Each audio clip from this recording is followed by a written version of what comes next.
fish and chip yang tengah viral sekarang dekat Bandar Baru Bangi guys. Okey, aku beli dua jenis fish and chip Satu dory, yang ini jenis dory punya. Okey, lepas tu sea perch. Yang ni harga dia berbeza lah. Yang ni dia punya ikan mahal sikit. Satu lagi kita orang beli ni, burger dia. Sebelum makan kita perah limau dulu lah. Dia ada dua jenis sos untuk yang sea perch punya. Ini sos hijau, tak tahu sos apa. Kita try dulu.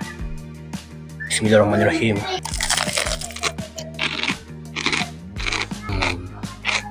Okay, yang ni tartar sos Yang hijau tadi aku tak pasti sos apa.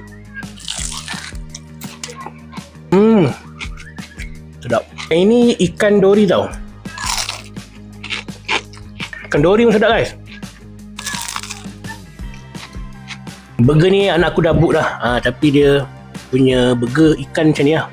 Dia punya sos ni mesti sedap macam kan. Okay, kalau korang nak cuba, aku akan letak contact number ataupun social media diorang dekat description kat bawah. Okay, lalu